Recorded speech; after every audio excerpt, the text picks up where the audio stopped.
Hello students, मैं हूं आपकी बायोलॉजी एडुकेटर प्रियंका।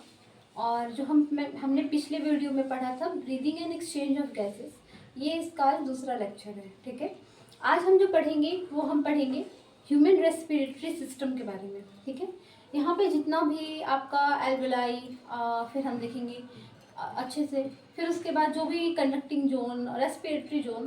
ठीक है, तो स्टार्ट करते हैं, चलिए lecture. Human respiratory system, human respiratory system. ठीक है, ह्यूमन रेस्पिरेटरी सिस्टम को हम दो जोन में डिवाइड करते हैं। ठीक है, दो जोन में डिवाइड करते हैं। एक को कहते हैं कंडक्टिंग जोन, कंडक्टिंग जोन, और एक को कहते हैं हम लोग रेस्पिरेटरी जोन, रेस्पिरेटरी जोन। ठीक है, एक को बोलेंगे क्या, कंडक्टिंग जोन, एक को बोलेंगे रेस्पिरेटरी जोन। कंडक्टिंग जोन का क्या मतलब है, जो एयर जो कंडक्ट करके ले जा रहा है, एयर जो है कंडक्ट करके ले जा रहा है, ये कहाँ से कहाँ तक होगा, ये सवाल आ जाता है एग्जाम में। ट्रैकिया टू टर्सरी ब्रोंकियोल्स,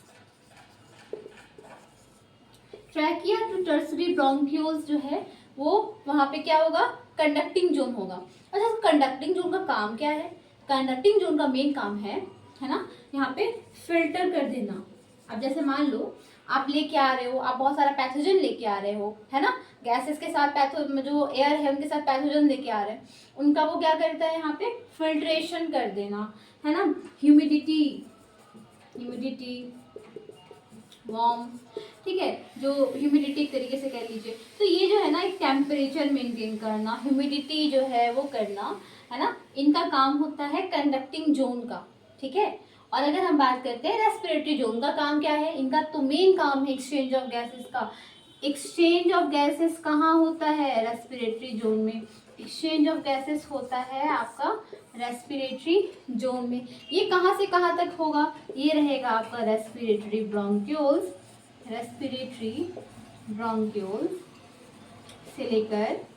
से लेकर एल्वेलाई तक।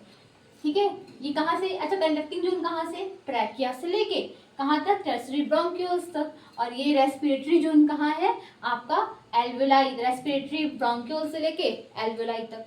बात को समझना है, यहाँ पे सिर्फ एयर कंडक्ट हो जा रहा है, सिर्फ जितना लास्ट कंडक्शन है, मतलब लेके जाना है ना, वार्म करना, फिल्ट्रेशन करना, ह्यूमिडिटी जो है वो मेंटेन करना, सारा काम कंडक्टिंग जोन का है ना। अब जाके तो एकदम गरम गरम हवा, जैसे मान लो हम गरम हवा में सांस ले रहे हैं, तो लंग्स को तो ये एल्वेलाई को तो ये नहीं ना दे सकता, लंग्स को तो नहीं दे सकता गर्म हवा, है ना। तो सारा काम जो है मैकेनिज्म है कंडक्टिंग जोन में हो जाता है, आगे इसको और पढ़ते डिटेल में। और रेस्पिरेटरी जोन में क्या हो जाता है आपका, जो है एक्सचेंज ऑफ गैसेस होता है, कहाँ से कहाँ तक, रेस्पिरेटरी ब्रोंक्यूल्स में गया, और एल्वेलाई क्या करा, वो क्या करा, यहाँ पे जो आपका मेम्ब्रेन दिखेगा, बेसमेंट मेम्ब्रेन दिखेगा, ब्लड वेसल्स दिखेगा, उस पर क्या करेगा, गैसेस को एक्सचेंज कर देगा। ठीक है, चलिए बात करते हैं हम लोग ह्यूमन रेस्पिरेटरी सिस्टम को हम किस तरीके से डिवाइड कर सकते हैं। वहाँ पे हम जोन को डिवाइड कर रहे थे, है ना, जो हम लोग देख रहे थे यहाँ पे कंडक्टिंग जोन और रेस्पिरेटरी जोन। लेकिन अब हम लोग क्या करेंगे, अब हम लोग देखेंगे कि किस तरीके से यहाँ पे रेस्पिरेटरी सिस्टम को बांटा गया है। तो एक बांटा जाता है आपका upper respiratory system, upper respiratory system, और दूसरा बांटा जाता है आपका lower respiratory system, lower respiratory system. इतना तो समझ में आ ही रहा है। हम अपर रेस्पिरेटरी सिस्टम का बात कर रहे हैं, जैसे कि नोज, फेरिंग्स। नोज और फेरिंग्स क्या है, अपर रेस्पिरेटरी सिस्टम है ना, यहाँ से लेके अपर रेस्पिरेटरी सिस्टम है आपका, नोज और दूसरा फेरिंग्स।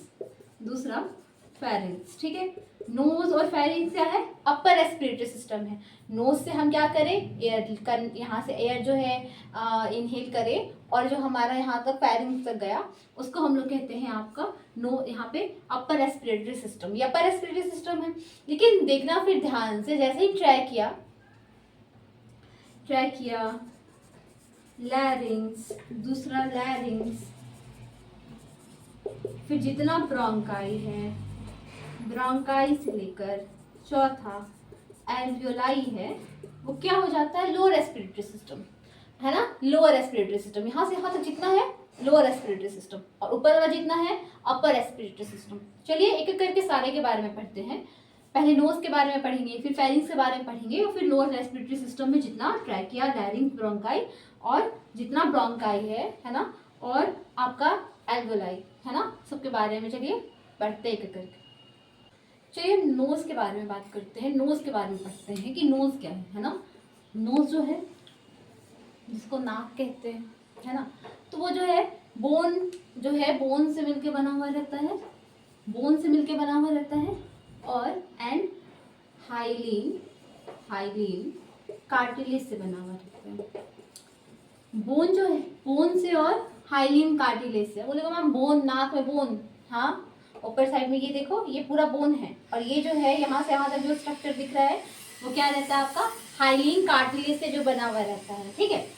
अब देख रहे हैं ध्यान से, ये आपका नोज है ना, एक ऐसे नोज और दूसरा नोज ऐसे, ठीक है, दूसरा नोज, ठीक है, ऐसे, है ना, रुकिए, नोज है, ठीक है। तो ये जो होता है, ये दो नोज को, जो दो यहाँ पे दो भाग कर रहा है नोज को, ये और ये दो नोज को जो डिवाइड करता है उसको हम लोग कहते हैं नेजल सेप्टम, नेजल सेप्टम, ठीक है। जो दो नोज को पार्टीशन दे रहा है यहाँ पे, इसको हम लोग क्या कहेंगे, नेजल सेप्टम।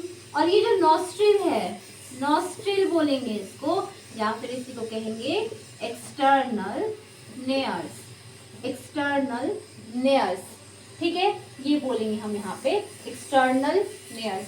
हाइलिन कार्टिलेज भी क्या होता है, अपर हाइलिन कार्टिलेज होता है, और एक क्या होता है, लोअर हाइलिन कार्टिलेज होता है। ये भी दो तरीके से डिवाइडेड है। हाइलिन कार्टिलेज भी क्या होता है, अपर और लोअर, ठीक है। और जो नोज रहता है, जो हम बोल रहे हैं hyaline cartilage, upper hyaline cartilage, lower hyaline cartilage, जो लोअर हाइलिन कार्टिलेज है ना, वो क्या होता है, लाइंग विद म्यूकस मेम्ब्रेन, ठीक है। Lower hyaline cartilage, cartilage lying with mucus membrane, mucus membrane, ठीक है।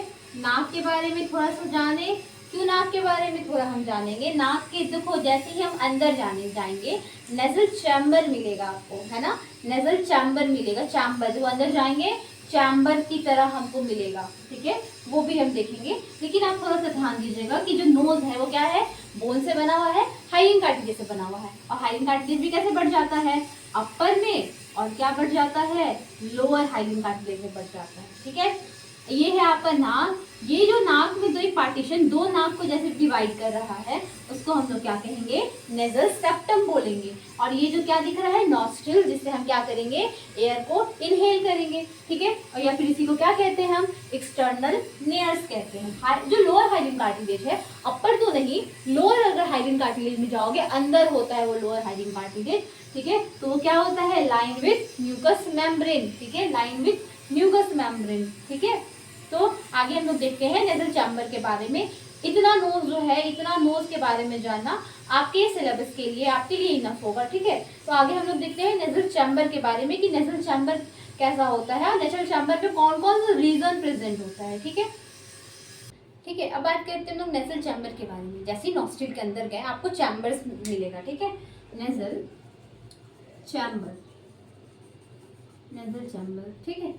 देखो नेजल चैम्बर का भी रीजन है, ऐसे नहीं कि सिर्फ चैम्बर है ऐसे चला गया, नहीं, उसका रीजन है, उसका काम है, रीजन है, उनका अलग अलग काम है, ठीक है। ये देखते हैं हम लोग, पहले कौन कौन सा रीजन है, 3 रीजन में डिवाइड हो जाता है। एक होता है lower vestibular region, lower vestibular region, ठीक है। मिडल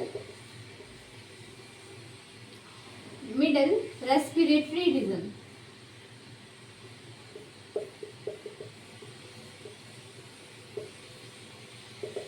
और तीसरा अपर ऑल्फैक्टरी रीजन। अच्छा कैसे बताएं, पहले देखना, पहले ये लोअर रीजन, ठीक है, फिर मिडल रीजन, और तीसरा जो है अपर ऑल्फैक्टरी रीजन। इस तरीके से 3 रीजन है, ठीक है। काम क्या क्या है, लोअर वेस्टिबुलर रीजन का काम है देखना, जब हम उसी समय क्या होता है ना, टेम्परेचर मेंटेन हो जाता है, ह्यूमिडिटी, जब लोग कहते हैं वार्म, है ना, वार्म हो गया, या फिर ह्यूमिडिटी मेंटेन करना, है ना, इनका काम होता है ना, पैथोजन ट्रैप करना। और लोअर रीजन में ही क्या है आपको मिलेगा, यहाँ पे हेयर मिलेगा, है ना, हेयर पार्टिकल्स मिलेगा, जो नाक का हम कहते हैं बाल, है ना, तो यहाँ पे हेयर पार्टिकल्स मिलेगा, ताकि क्या कर, सीलिया भी प्रेजेंट होता है, ताकि क्या कर ले, यहाँ पे ट्रैप कर ले, है ना, किसको ट्रैप कर ले, पैथोजन को ट्रैप कर ले, डस्ट पार्टिकल को ट्रैप कर ले, यहाँ पे मिलेगा। कौन से रीजन में मिलेगा, इसको हम जब यहाँ पे कहते हैं लोअर वेस्टिबुलर रीजन, इसको कहते हैं वार्म यूनिट, इसको कहते हैं हम लोग वार्म यूनिट कहा जाता है, ठीक है। किसको बोला जाता है, ये लोअर वेस्टिबुलर रीजन को। लोअर वाला वेस्टिबुलर रीजन में आपको मिलेगा, मतलब क्या, यहाँ पे नेजल चैम्बर के जैसे ही जाओगे अंदर में, यहाँ पे लोअर वाले चैम्बर में आपको यहाँ पे मिलेगा। फिर बात करते हैं हम लोग मिडल रेस्पिरेटरी रीजन, ठीक है। ये क्या होता है, यहाँ से जो है सांस जो है हम लोग लेते हैं ना, नॉर्मल यहाँ पे जो है जो सांस ले रहे हैं, एयर जो है पास आउट हो रहा है। लेकिन बात करते हैं यहाँ पे अपर ऑल्फैक्टरी रीजन, ये क्या है, अपर ऑल्फैक्टरी रीजन में क्या होता है, इसमें क्या होता है, एक मेम्ब्रेन होता है, जिसको हम लोग कहते हैं शिनेडेरियन मेम्ब्रेन, इसी को कहा जाता है सिनेडेरियन मेम्ब्रेन।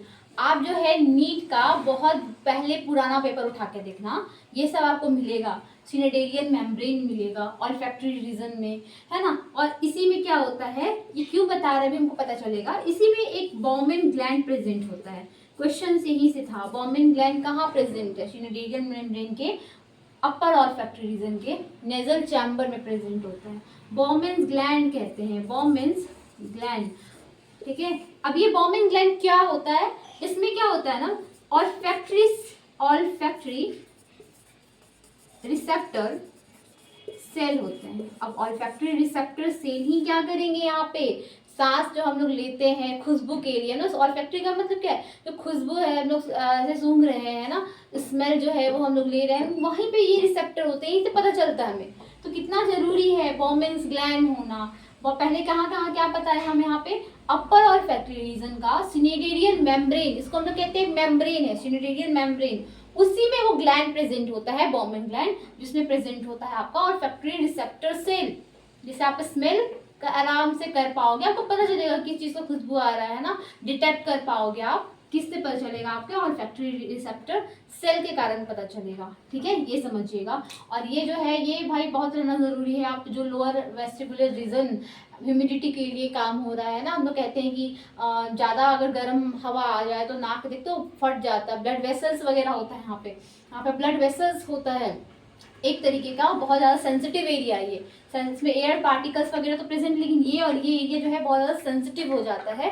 क्यों सेंसिटिव हो जाता है, गर्म ज़्यादा अगर हवा आए तो क्या होगा, हमारा जो ब्लड वेसल्स क्योंकि उसमें होता है ना, फट जाता है और रप्चर होकर फिर क्या होता है, वो ब्लीडिंग होना स्टार्ट हो जाता है नाक को। तो ये दोनों रहना बहुत ज़रूरी है। और हमारा लंग्स में पूरा गर्म हवा ना जाए, आधा तो क्या होता है यहाँ पे ह्यूमिडिफाई कर दिया जाता है ना, इस रीज़न में ही, इसमें ऑलमोस्ट इसमें भी करा जाता है, लेकिन इस रीजन में जो है इसमें ज़्यादा होता है, इस रीजन में ही सारा ह्यूमिडिफिकेशन कर दिया जाता है, ठीक है। और लो अपर ऑल्फैक्टरी रीजन के बारे में तो हमको बता दिए, जिसमें क्या होता है, ऑल्फैक्टरी रिसेप्टर सेल प्रेजेंट होते हैं, जो कि क्या करेंगे, स्मेल डिटेक्ट करने में काम आएंगे, ठीक है। अब हम लोग आगे देखते हैं फेरिंग्स के बारे में, ठीक है। अब हम लोग बात करते हैं फेरिंग्स के बारे में, ठीक है। फेरिंग्स जिसको हम लोग कहते हैं common passage of food and air, है ना, common passage of food and air, ठीक है। फेरिंग्स को बोला जाता है common passage of food and air, ठीक है। कैसा होता है, फनल शेप का होता है, फनल शेप का होता है, ऐसे फनल शेप का कुछ, ठीक है, ऐसे जा रहा होता है, यहाँ से लेके यहाँ, जैसे मान लो आपका नाक है तो नाक से यहाँ जो खा रहे हो, ऐसे फनल शेप का होता है कुछ, ठीक है, फनल शेप का होता है और 13 सेंटीमीटर लॉन्ग होता है, ठीक है, फनल शेप का नहीं आएगा, लेंथ से क्वेश्चंस नहीं आएगा, लेकिन ध्यान में रखिएगा तो ज़्यादा अच्छा होगा, है ना। कितना ही बड़ा बड़ा एक चीज़ का बारे में, उतना ज़्यादा तो है नहीं डिटेल में, उतना तो ज़्यादा है नहीं कि आप पूरा एमबीबीएस का सिलेबस पढ़ रहे हो, नहीं है ना। तो थोड़ा बहुत आप याद रखोगे ना तो बहुत अच्छा होगा, ठीक है। बात करते हैं यहाँ पे, ये जो फेरिंग्स होता है उसमें होता है स्केलेटल मसल्स। स्केलेटल मसल्स क्या होता है? Skeletal muscles. बोलो स्केलेटल मसल्स क्यों? भाई स्वेलविंग के लिए। स्केलेटल मसल क्या करेगा? कॉन्ट्रैक्शन में हेल्प करता है। तो जब हम स्वेलविंग करते हैं तो ये कॉन्ट्रैक्शन कराएगा, नहीं तो जाएगा कैसे? स्वेलविंग कर कैसे पाओगे, है ना। तो कॉन्ट्रैक्शन में हेल्प करने के लिए इनके पास क्या होता है? स्केलेटल मसल्स होता है, ठीक है। अब देखते हैं कि जो फेरिंग्स है उसको भी कैसे हम लोग बांट सकते हैं। फेरिंग्स को भी हम कैसे बांट सकते हैं? नेजोफेरिंग्स, ये जो नाक के पास जो लेके जा रहा है उसको कहेंगे हम लोग नेजोफेरिंग। जैसे आपका नाक है, मान लो ये आपका मुंह है, ठीक है, ये है क्या आपका, ये नाक है ना। यहाँ से जो लेके जा रहा है उसको हम लोग क्या कहेंगे? ये जो लेके गया चैम्बर उसको हम लोग क्या बोलेंगे? यहाँ पे नेजोफेरिंग्स। ये जो पार्ट हो गया नेजोफेरिंग्स का। फिर होता है ओरोफेरिंग्स। ओरोफेरिंग्स, ओरोफेरिंग्स क्या मतलब है? ऐसे जो खा रहा है उसको हम लोग कहेंगे ओरोफेरिंग्स। देखो ये फनल शेप का खुला, ठीक है। अब यहाँ से लेके गया, अब आएगा आपका लैरिंग्स, ये वाला लैरिंग्स का पार्ट, ये जो कहेंगे हम लोग इसको लैरिंगोफेरिंग्स। लैरिंगोफेरिंग्स, फेरिंग्स इतना बड़ा होता है, यहाँ तक होता है। जब तक ट्रैकिया ना जाए फेरिंग्स है, सॉरी फेरिंग्स के बाद फिर लैरिंग्स, ट्रैकिया है ना, ट्रैकिया लैरिंग्स ये सब देखेंगे। पहले देखिए यहाँ पे क्या फेरिंग्स ऐसा होता है, नेजोफेरिंग्स जो नाक से इधर जाता है, ओरोफेरिंग्स जो ओरल से जाता है, क्योंकि देखो ये कॉमन पैसेज है, ये कॉमन पैसेज है फूड का और एयर का। तो देखो जो यहाँ पे एयर से गया वो नेजोफेरिंग्स, जो यहाँ पे ओरल गया उसको कहेंगे ओरोफेरिंग्स। और फिर उसके बाद क्या होता है लैरिंगोफेरिंग्स, जो लैरिंग उसके बाद लैरिंग्स आएगा ना, फेरिंग्स के बाद क्या आएगा? लैरिंग्स आएगा। तो लैरिंग्स से जो अटैच होता है उसको कहते हैं हम लोग लैरिंगोफेरिंग्स, ठीक है। तो ये याद रखिएगा फेरिंग्स के बारे में। आगे हम लोग देखते हैं लैरिंग्स के बारे में, ठीक है। ये देख लेते हैं लैरिंग्स के बारे में। लैरिंग्स के बारे में कुछ ज़्यादा है नहीं, ठीक है। चलिए देखते हैं हम लोग लैरिंग्स के बारे में। लैरिंग्स, लैरिंग्स हम लोग क्या कहते हैं? वॉइस बॉक्स भी तो कहते हैं। लैरिंग्स को क्या बोलते हैं? वॉइस बॉक्स, ठीक है। अब ये जो मेल में होता है ना, कभी देखना कि जो लैरिंग्स होता है वो क्या थोड़ा सा निकला उभरा हुआ होता है। क्यों होता है? टेस्टोस्टेरोन के कारण होता है। टेस्टोस्टेरोन के बॉडी में ज़्यादा निकल रहा है, उनके कारण क्या होता है? उनका साइज भी ज़्यादा हो जाता है, बड़ा हो जाता है। तो ये जो देखते हो किसी से निकला ज़्यादा रहता है, वो टेस्टोस्टेरोन के कारण निकला होता है, हार्मोन के कारण निकला रहता है, ठीक है। इसको हम लोग कहते हैं यहाँ पे जो मेल का निकला रहता है उसको कहते हैं एडम्स एप्पल, ठीक है। क्लास 10 याद करिए, ठीक है, एडम्स एप्पल जिसको कहा जाता है, ठीक है। तो लैरिंग्स जो है वो वॉइस बॉक्स है, ठीक है। और लैरिंग्स किस थोड़ा सा बता दूंगा, जो लैरिंग्स होता है वो C4 से लेके C6 वर्टिब्रा जो है उससे थोड़ा सा अटैच रहता है। C और C6 का क्या मतलब है? सर्वाइकल वर्टिब्रा, याद करिए, हम आगे भी पढ़ाएंगे। सर्वाइकल वर्टिब्रा से जो है लैरिंग जो है वो अटैच रहता है, C4 और C6 से अटैच रहता है। थोड़ा बहुत जानना है लैरिंग्स के बारे में और कुछ ज़्यादा नहीं जानना, सभी भी मैं बता दिए। आगे हम लोग देखते हैं ट्रैकिया के बारे में। अब बात करते हैं हम लोग ट्रैकिया के बारे में, ठीक है। ट्रैकिया क्या कहते हैं? ट्रैकिया को विंड पाइप, ठीक है। ट्रैकिया को कहते हैं हम लोग विंड पाइप। विंड पाइप कहाँ से ओरिजिनेट होता है? लैरिंग से ओरिजिनेट होगा। लैरिंग से जाएगा कहाँ तक? T5 वर्टिब्रा तक। एनसीईआरटी में लिखा हुआ है, याद रखिएगा, ठीक है। ओरिजिनेट फ्रॉम लैरिंग्स और कहाँ जाता है? T5 वर्टिब्रा तक। ट्रैकिया का बात करें ना तो 16 से लेके 20 इनकम्प्लीट शी शेप्ड रिंग होता है। कैसे होता है? ये देखिए ऐसे ऐसे करके ऐसे ऐसे प्रेजेंट होगा, है ना। इनकम्प्लीट, इनकम्प्लीट यहाँ तुम देख भी सकते हो, ऐसे तुमको दिखेगा भी थोड़ा बहुत, ऐसा ऐसे करके तुम्हारा, है ना, ऐसे करके तुम्हारा दिखेगा। 60 से लेके 20 होता है।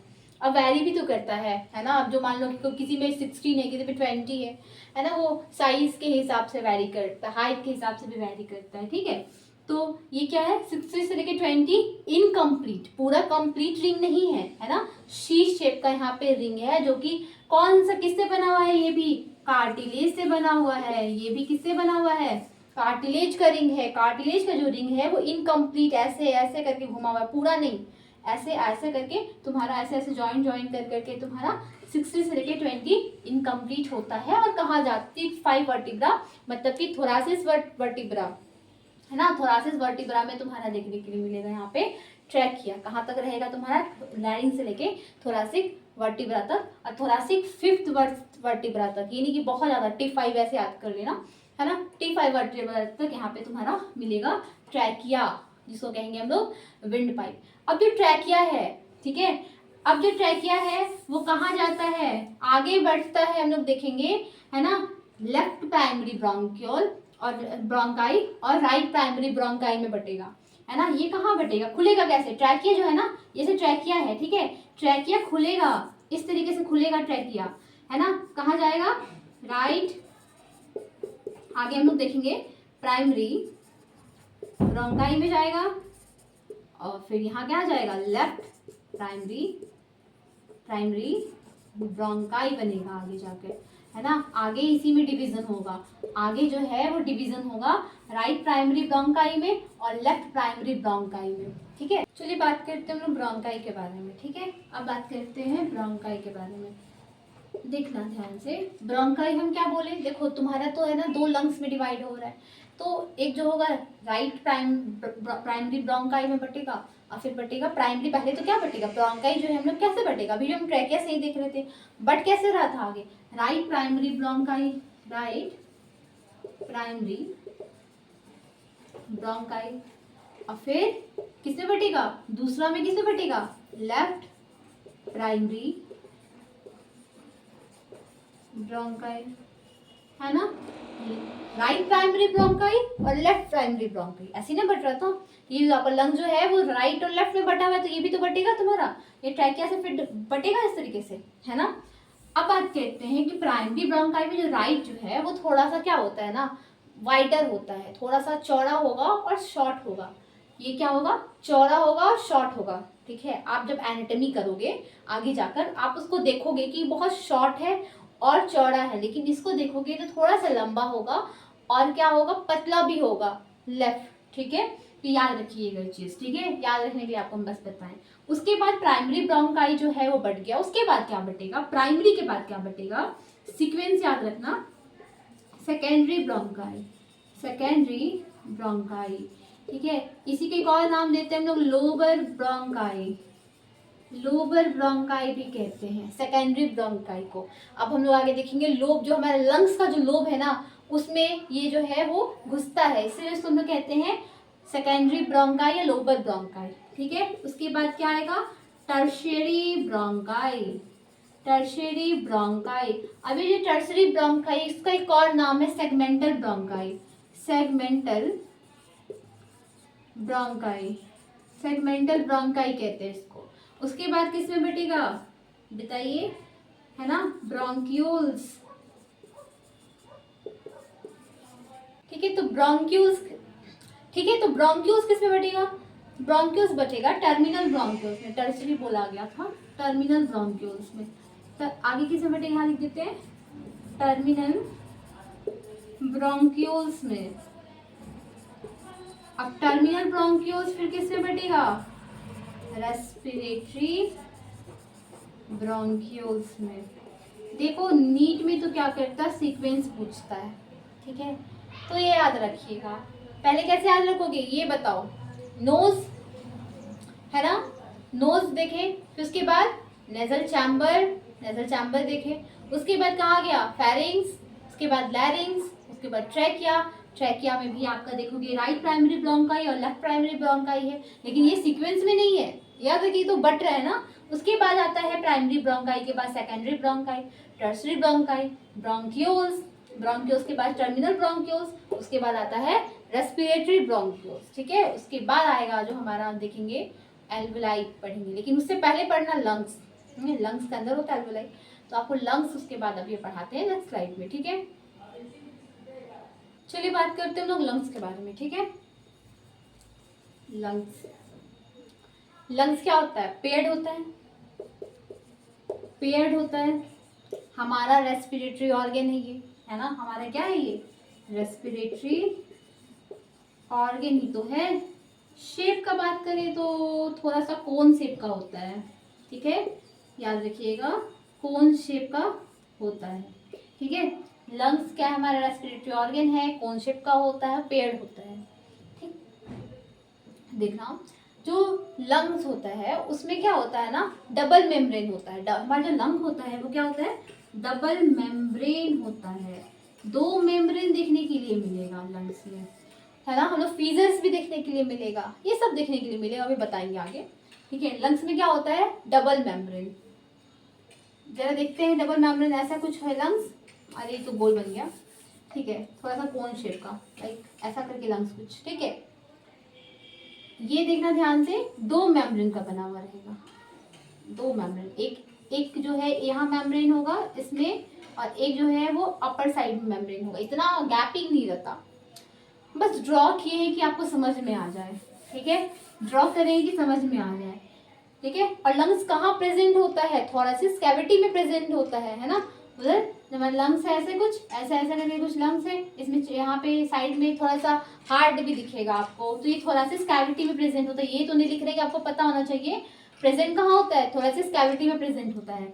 हम बात करते हैं कि डबल मेम्ब्रेन में, इसका मेम्ब्रेन बताइए, तो पैराइटल मेम्ब्रेन, पैराइटल मेम्ब्रेन और विस्करल लेयर कह लो, है ना, पैराइटल लेयर और विस्करल लेयर, जिसको हम लोग कहते हैं सुपरफिशियल लेयर। पैराइटल लेयर को कहते हैं सुपरफिशियल लेयर, सुपरफिशियल लेयर कहा जाता है, और इसको कहते हैं हम लोग विस्करल लेयर, ठीक है। पैराइटल जो लेयर है वो ऊपर वाला लेयर है, और विस्करल लेयर है, लेयर क्यों है, प्रोटेक्शन के लिए, अभी बताएंगे। और ये दोनों लेयर में क्या होता है, गैपिंग होता है, बीच में थोड़ा गैप होगा, देख रहे थे ना, बीच में थोड़ा सा गैपिंग होगा, है ना, बीच में क्या होगा, दोनों में गैप होगा, जिसमें फिल होता है प्लूरल फ्लूइड, है ना। इसमें क्या फिल होता है, फिल्ड विथ प्लूरल फ्लूइड। इसमें क्या होता है, प्लूरल फ्लूइड होता है, क्यों होता है, टू रिड्यूस फ्रिक्शन, क्यों होता है, यहाँ लिखते हैं टू रिड्यूस फ्रिक्शन, कोलैप्स कर जाएंगे आपस में ना, दो है, दोनों कोलैप्स कर जाएंगे। एक तो जो हमारा जो लंग्स है ना, उसको अंदर की तरफ खींचा जाता है ना, हमारे देखेंगे अंदर की तरफ खींचा जाए, अगर ये नहीं रहेगा तो ये भी क्या हो जाएगा, दोनों एक दूसरे से कोलैप्स कर जाएंगे, तो फ्रिक्शन बना रहे, इसमें क्या होता है ना, फ्रिक्शन कम हो जाए, इसी के लिए हम लोग क्या करते हैं, यहाँ पे रहता है पहले से प्रेजेंट, हम लोग नहीं डालते, पहले से रहता है फ्लूइड, प्लूरल फ्लूइड, ठीक है, प्लूरल लिखना चाहिए था, प्लूरल फ्लूइड प्रेजेंट होता है। किसके किसके बीच में होता है, पैराइटल लेयर और विस्करल लेयर के बीच में क्या होता है, प्लूरल फ्लूइड होता है। प्लूरल फ्लूइड जो होगा वो क्या करेगा, कोलैप्स करने से बचाएगा, और क्योंकि टू रिड्यूस फ्रिक्शन, है ना, फ्रिक्शन को रिड्यूस कर देगा ताकि आपस में लोग कोलैप्स ना कर जाए, इसी के लिए, ठीक है। तो ये जो है हमारे लंग्स के बारे में थोड़ा जाने, अभी हम लोग आगे देखेंगे लंग्स के बारे में, लंग्स पे कौन कौन सा फीचर्स होता है ये देखेंगे नेक्स्ट स्लाइड में, ठीक है। देखो ये हमारा मान लो एक हमारा राइट लंग है, ये हमारा राइट लंग, ठीक है, राइट लंग है। इसमें क्या होता है ना, फीजर होता है, फीजर जो है लोब में बांट देगा, फीजर जो है वो लोब में डिवाइड कर देगा, ठीक है। तो ये है हमारा एक फीजर, एक है हमारा ऐसे फीजर होता है, दो फीजर होता है, इस तरीके से हमारा दो फीजर होता है लंग्स में, ठीक है। फीजर क्या करता है, डिवाइड कर रहा है, पार्टीशन, है ना, ये कर रहा है। यहाँ पे इसको हम लोग कहेंगे ऑब्लिक फीजर, ऑब्लिक फीजर, और इसको हम लोग कहेंगे हॉरिजॉन्टल फीजर, ये जो है इसको हम लोग कहेंगे सुपीरियर लोब, और इसको हम लोग कहेंगे इंफीरियर लोब, सुपीरियर लोब और इंफीरियर लोब। ऑब्लिक फीजर दोनों में होता है, लेकिन और बाकी फीजर इसमें नहीं होगा। जैसे मान लो ये लेफ्ट लंग है ना, ये है आपका लेफ्ट लंग, इसमें सिर्फ एक ही फीजर होगा जो कि बांटेगा सुपीरियर लोब में और इंफीरियर लोब में, जो कि इसमें सिर्फ क्या प्रेजेंट होगा, ऑब्लिक फीजर ही प्रेजेंट होगा। समझ में आया ये वाला बात। लंग्स में हम लंग्स का थोड़ा डायग्रामेटिक दिखाएं, सोच रहे हैं कि लंग्स प्लेन है एकदम ऐसे करके, ऐसा नहीं होता है, तो फीजर्स है, लोब डिवाइड हो रहा है ना। जो हम टर्सरी ब्रोंक्यूल देख रहे थे, टर्सरी ब्रोंक्यूल कम से कम 10 जो है यहाँ पे घुसा हुआ रहता है लोब में। सेकेंडरी ब्रोंकियल्स एकदम घुस जाता है लोब में, यहाँ से सुपीरियर लोब में सेकेंडरी ब्रोंकियल्स घुस जाते हैं। हम लोग कहते थे उसको लोबर, जो हम लोग कहते थे लोबर ब्रोंक्यूल्स भी उसको हम लोग कह रहे थे। ठीक है, तो थोड़ा ध्यान में रखिएगा ये चीज। तो हम लोग बात करते हैं एल्वेलाई के बारे में। ठीक है, एल्वेलाई जो है वो क्या होता है, मेन यहीं से गैस एक्सचेंज हो रहा है। इसका काम क्या है, मेन काम क्या है, गैस एक्सचेंज का काम है। हम लोग तो कब से क्या पढ़ रहे थे, कंडक्टिंग के बारे में पढ़ रहे थे, कंडक्टिंग जोन के बारे में, वो तो लेके आ रहा था। लेकिन मेन काम कहाँ हो रहा है, गैसेस एक्सचेंज का काम कौन करेगा, एल्वेलाई ही तो करेगा, है ना, एल्वेलाई ही तो करेगा। एल्वेलाई में तो क्या हो रहा है, एक्सचेंज ऑफ गैसेस होगा। एक्सचेंज ऑफ गैसेस कहाँ होगा, एल्वेलाई में होगा। ये है आपका एल्वेलाई, ऐसा कुछ दिखता है ना। ये है आपका एल्वियोलर डक्ट, एल्वियोलर डक्ट बोलेंगे इसको। ये जो है वो पूरा एक ही एल्वेलाई है, ये मत सोचिएगा ये पूरा एल्वेलाई है, लोग समझ रहे थे पूरा एल्वेलाई है। ये एल्वेलाई है, ये एल्वियोलाई है।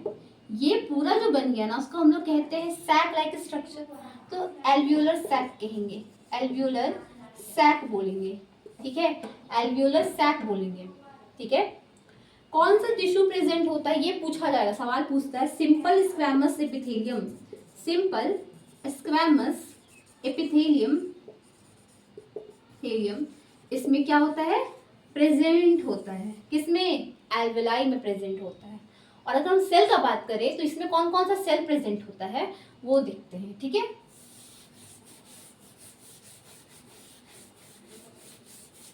अगर हम सेल का बात करें ना तो इसमें टाइप 1 सेल, टाइप 1 सेल और टाइप 2 सेल होता है, टाइप 2 सेल होता है।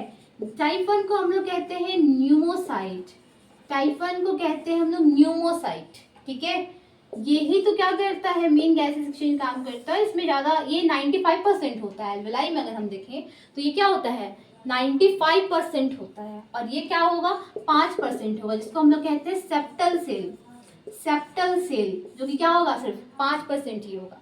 ठीक है, इसमें क्या होगा, इसमें क्यूबॉइडल एपिथेलियम होगा। इसमें क्या होगा, क्यूबॉइडल एपिथेलियम होगा। और इसमें क्या हो रहा था, इसी में तो देख रहे थे हम लोग सिंपल स्क्वैमस एपिथेलियम, जो कि निमेटोसाइट जो है वो 95% जो है वो लेता है। ठीक है, कम से कम हमारे बॉडी में क्या होता है, कम से कम 300 मिलियन से लेके 350 कह लो, है ना, तो उतना एल्वेलाई होता है। अगर उससे कम हुआ ना तो फिर प्रॉब्लम हो जाएगा, एक्सचेंज करने गैसेस नहीं होगा ठीक से। ठीक है, तो क्या होगा, एटलीस्ट कितना होता है 300 मिलियन होता है, 300 मिलियन एल्वेलाई होता है लंग्स में, 300 मिलियन होता है। ठीक है, और वही लोग क्या करते हैं, सिगरेट पी के, बाकी जो है धुआं कंज्यूम करके, है ना, उसको क्या करते हैं, खराब करा देते हैं। 300 मिलियन में से क्या हो जाता है, बहुत कम हो जाता है ना, ये देखते हैं। तो ये याद रखिएगा टाइप 1 और टाइप 2। और ये जो टाइप 2 है, सेप्टल जो सेल है वो क्या करता है, एल्व्यूलर फ्लूइड रिलीज करता है, एल्व्यूलर फ्लूइड रिलीज करता है, या फिर इसी को हम लोग कहते हैं surfactant, pulmonary surfactant, pulmonary surfactant. अब ये पल्मोनरी सरफेक्टेंट क्या करेगा, एल्वेलाई को कोलैप्स करने से बचाएगा। ये भी क्या करेगा, एल्वेलाई को कोलैप्स करने से बचाएगा। फ्लूइड है वो क्या करेगा, एल्वेलाई को कोलैप्स करने से बचाएगा। तो याद रखिएगा एल्वेलाई के बारे में। आगे स्लाइड में देखते हैं कि गैसेस एक्सचेंज कैसे होता है, ठीक है, उसके बारे में। और एल्वेलाई क्या करता है, बहुत सारा सरफेस एरिया देता है। गैसेस एक्सचेंज करने के लिए चाहिए क्या, सरफेस एरिया चाहिए, है ना, सरफेस एरिया चाहिए। जो जहाँ से एक्सचेंज हो रहा है वहाँ पे मेम्ब्रेन जो है वो थिन होना चाहिए, है ना। तो ये सब क्या है, मतलब लंग्स को नीड है ताकि अच्छे से गैस जो एक्सचेंज हो सके, है ना। तो आगे हम लोग इस चीज़ को पढ़ते हैं, ठीक है। देखिए क्या है ये है आपका एल्वेलाई। पूरा ऐसे ऐसे स्ट्रक्चर नहीं दिखा रहे, ठीक है। ये क्या है, एक आपका एल्वेलाई, जिसको लोग एल्वेलाई पूरा समझ लेते हैं, एल्वेलर सैक या फिर एल्वेलाई, ठीक है। चलिए इसमें क्या प्रेजेंट होगा, इसमें क्या प्रेजेंट होता है, कौन सा सेल प्रेजेंट होता है, अभी बताया हम, सिंपल स्क्वैमस एपिथेलियम, एपिथेलियम कह दो, ठीक है, ये प्रेजेंट होता है। इसको क्या चाहिए, एक ब्लड वेसल्स है ना, जिसको बेसमेंट मेम्ब्रेन कह देते हैं, रेस्पिरेटरी बेसमेंट मेम्ब्रेन कह देते हैं। क्या बेसमेंट मेम्ब्रेन, यहाँ से लेके जो यहाँ तक जा रहा है उसको हम लोग कहते हैं रेस्पिरेटरी बेसमेंट मेम्ब्रेन, ठीक है। जो यहाँ से लेके एल्वेलाई से लेके जो यहाँ से पास कर रहा है ना जो चीज़, उसको कहते हैं पूरा, ये जो पूरा चीज़ उसको कह देते हैं एल्वेलाई, और ये जो ब्लड वेसल्स को लेके कह देते हैं। ब्लड वेसल्स में क्या होगा, एंडोथेलियल सेल होगा, एंडोथेलियल सेल होगा, है ना। बहुत थिन होता है ये जो बेसमेंट, ये ब्लड वेसल्स होता है ना, बहुत थिन होता है, इसको हम लोग नाम दे देते हैं बेसमेंट मेम्ब्रेन, ये दोनों को मिला के कहते हैं बेसमेंट मेम्ब्रेन, ठीक है। अब देखो इसमें क्या होगा, ब्लड वेसल्स है तो आरबीसी भी तो होगा, आरबीसी भी तो होगा, ठीक है। ये क्या करेगा, ध्यान में देखिएगा, ये क्या करेगा, ऑक्सीजन देगा इसको, ऑक्सीजन देगा इसको, क्या करेगा, क्रॉस करेगा और ऑक्सीजन देगा इसको, ठीक है। किसको देगा, ब्लड वेसल्स को देगा। अब ये आरबीसी के साथ बाइंड करेगा, आरबीसी में हेमोग्लोबिन होता है उसके साथ बाइंड करेगा और फिर आगे चला जाएगा, ठीक है। और जो यहाँ पे होता है, जो यहाँ से कार्बन डाइऑक्साइड आ रहा है, इसको दे देता है, कार्बन डाइऑक्साइड को यहाँ जो हम लोग एक्सहेल आउट करके निकाल देते, तो ये भी वापस से प्रोसेस जाएगा, जैसे देख रहे हैं उल्टा प्रोसेस चलेगा यहाँ पे, है ना। रेस्पिरेटरी, टर्सरी, ब्रोंक्यूल्स, फिर उसके बाद secondary bronchioles, tertiary bronchioles, secondary bronchioles, primary bronchioles, जहाँ पे हम लोग देख रहे थे ट्रैकिया, लैरिंग्स, फेरिंग्स, नॉस्ट, जो हमारे नेजल चैम्बर, फिर उसके बाद जो है हम अपना एक्सटर्नल नॉस्ट्रल से उसको बाहर कर देंगे, तो ये उल्टा चलेगा, कार्बन डाइऑक्साइड को एक्सहेल आउट कर देंगे, ठीक है। और ऑक्सीजन कैसे गया, ये समझ में आया, एल्वेलाई में ऑक्सीजन कैसे जा रहा है, हेमोग्लोबिन के साथ बाइंड कर जाता है ब्लड वेसल्स में और ये लेके चला जाता है, ठीक है। तो आज का लेक्चर इतना ही तक है। जो भी प्रॉब्लम होगा वो आप कमेंट सेक्शन के नीचे पूछ सकते हैं कि मैम ये चीज़ समझ में नहीं आया, या फिर ये प्रॉब्लम है, या फिर ये डाउट है, ठीक है। और आगे जो है नेक्स्ट में पढ़ाएंगे कौन कौन सा मसल इन्वॉल्व होता है, इंस्पिरेशन कैसे होता है, एक्सपिरेशन कैसे होता है, ठीक है, ये पढ़ाएंगे। और ये भी पढ़ाएंगे कि मतलब जो भी पार्शियल प्रेशर जो है वो उस पर डिपेंड करता है, हम लोग जैसे कहते हैं पार्शियल प्रेशर, ध्यान दीजिएगा अभी भी, जैसे हम लोग कहते हैं ना ऑक्सीजन का पार्शियल प्रेशर ज़्यादा है लंग्स में, तो क्या कहते हैं, हायर टू लोअर चला जाता है, हायर टू लोअर चला जाता है। और हमारे बॉडी में कार्बन डाइऑक्साइड का पार्शियल प्रेशर ज़्यादा है, तो फिर यहाँ से हायर टू लोअर चला जाता है, वो सब भी हम लोग बात करेंगे डिटेल में, ठीक है। तो आज का वीडियो इतना ही तक। वीडियो पसंद आए तो लाइक करिएगा, शेयर करिएगा। Thank you.